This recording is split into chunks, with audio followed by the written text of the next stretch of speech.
Si bien para el siglo XVIII las tesis preformacionistas resultan difíciles de abandonar, los investigadores ya están en posición de mostrar su insuficiencia. Basta un cálculo para mostrar su inviabilidad. La proporción de un hombre y su germen es de 1 a 1000 millones. La talla de un germen se puede expresar como una fracción de 1 sobre 1000 millones. Ahora bien, si el preformacionismo es correcto, la talla de un germen de segunda generación debería ser de 1 sobre un número de 19 dígitos.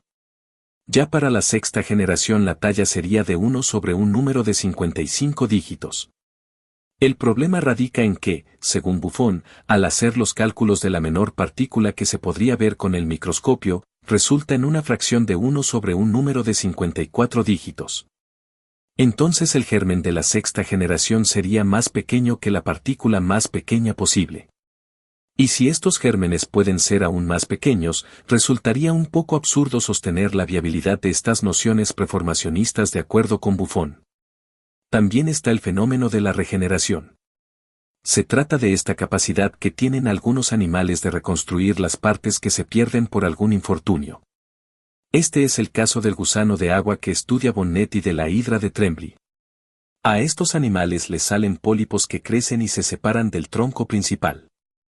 Se puede cortar o reducir a pedazos estos pólipos y en unas cuantas semanas aparecen pólipos bien formados de los pedazos. También es el caso de las patas del cangrejo. No importa a qué altura se corten sus patas, éstas vuelven a crecer, cual si fueran ramas de árboles, con la misma forma que tenían antes. El problema es reconciliar estos fenómenos con la tesis de la preformación. Dado que las estructuras visibles ya están preformadas, el nuevo miembro tiene que salir de algún lado. ¿Acaso se tendría que suponer que el cangrejo pide prestado una pata a unos de sus gérmenes? Se tendría que admitir, dice Reaumur, que cada pata contiene una cantidad infinita de huevos, de tal modo que cuando pierden la pata, el huevo contenga la pata que falta. O aún más sorprendente, se tendría que suponer que hay huevos que contienen la parte exacta del pedazo que falta. Finalmente, los fenómenos de la herencia se tornan una dificultad.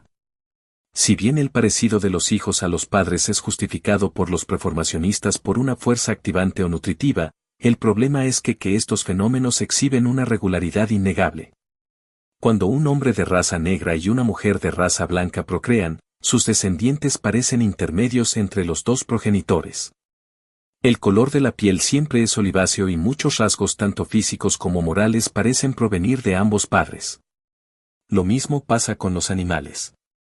Cuando el acoplamiento de un asno y una yegua da frutos, la cría no es un asno en sí mismo ni un caballo en sí mismo, se trata de una combinación de ambos.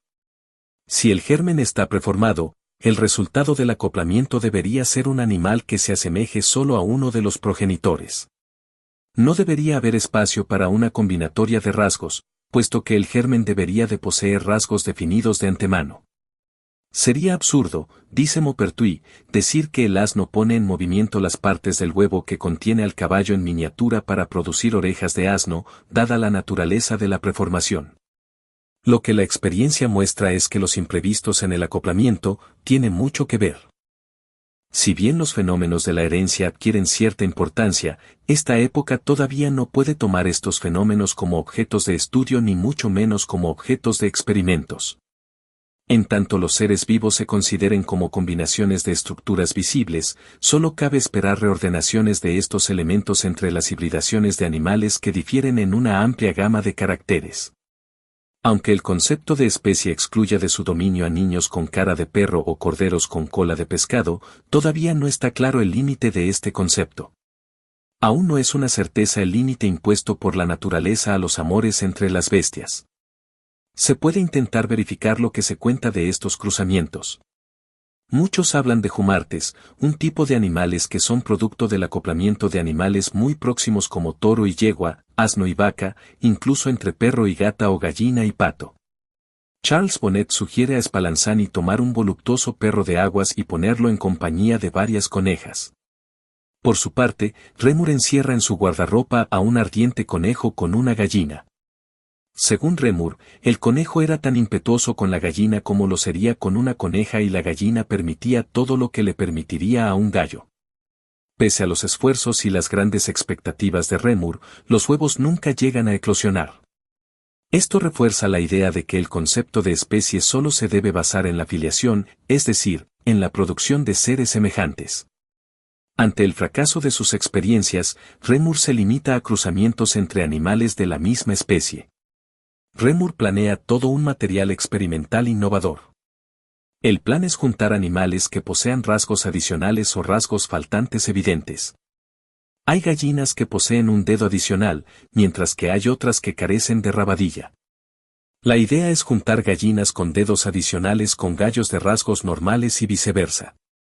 De igual modo, se intentaría cruzar gallinas sin rabadilla con gallos normales. La ausencia o presencia de uno de estos rasgos mostraría cuál es el depositario del germen. Este plan experimental es innovador ya que solo se observa el comportamiento de un carácter por hibridación, o dos a lo mucho, en lugar de observar una cantidad inmanejable de caracteres. Justamente un plan experimental similar, le permite a Mendel fundar la ciencia de la herencia un siglo después. Lamentablemente, Reaumur jamás vuelve a mencionar este experimento ni nunca habla sobre los resultados de su plan experimental.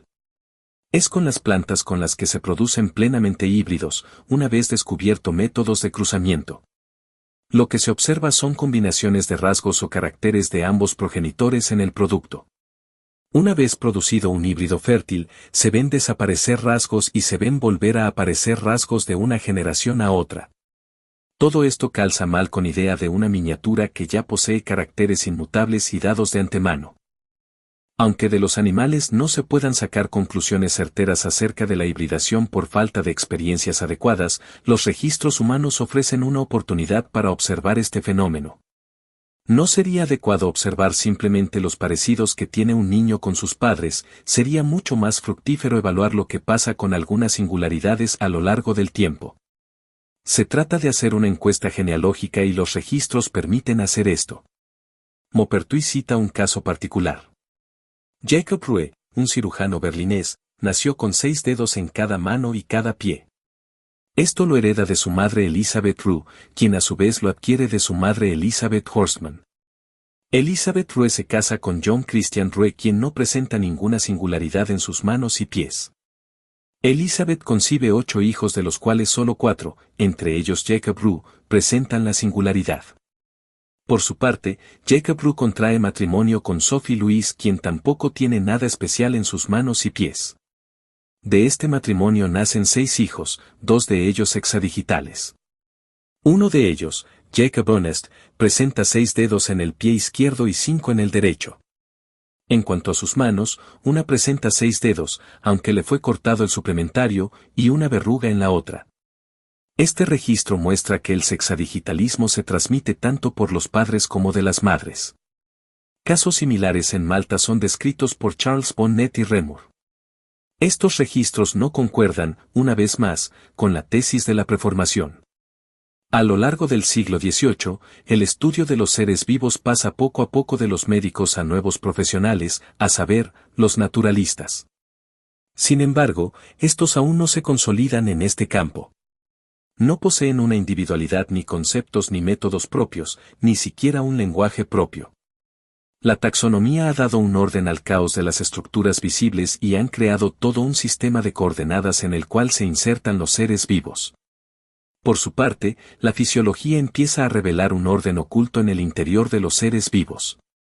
Pese a esto, ambas parcelas permanecen incomunicadas. Se ha logrado representar a los seres vivos en 2 dimensiones, la superficie visible, pero aún no se ha llegado a darle una dimensión suplementaria, una profundidad. La superficie está incomunicada de su profundidad. Habrá que esperar al fin de este siglo y el inicio del siguiente para que los seres vivos adquieran profundidad, para que haya comunicación entre lo visible y lo invisible. A pesar de que el foco del conocimiento se desplaza de las fuerzas ocultas a las leyes de la naturaleza, el espíritu de esta época no puede evitar suponer una creación antiquísima individual para cada ser vivo. La preexistencia de los gérmenes representa una actitud inevitable al no haber modo de dar cuenta del desarrollo de los seres por las solas leyes de la naturaleza hasta ahora construidas. Durante todo el siglo XVII los métodos experimentales que han dado tantos frutos a la física se aplican poco al estudio de los seres vivos. En este ámbito aún hay muchos rumores, muchas supersticiones y muchas creencias. Si bien el concepto de especie une a todos los semejantes, no se ha precisado, una vez más, su límite. Han desaparecido algunos monstruos, pero no todos. Se sigue hablando de los amores abominables como lo hace Voltaire. En materia de hibridación lo posible y lo imposible sigue siendo incierto. Sin embargo, las tentativas de unir la mecánica terrestre y las de los astros han incrementado el papel de la observación y la experimentación, han forjado una actitud en busca del desciframiento de la naturaleza en detrimento de los sistemas. La constatación de los hechos se trata de levantar contra los rumores y las ideas reinantes.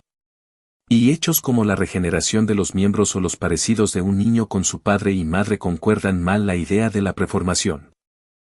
El concepto de reproducción nace de todas estas observaciones. En primer lugar, se atribuye a la regeneración de los miembros amputados.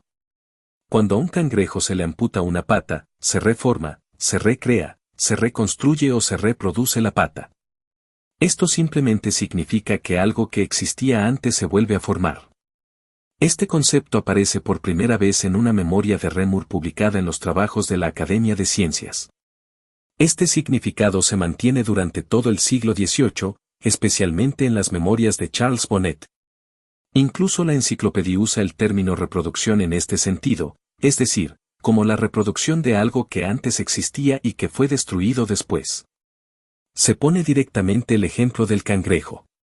El sentido de este concepto parece cambiar en la obra de Buffon.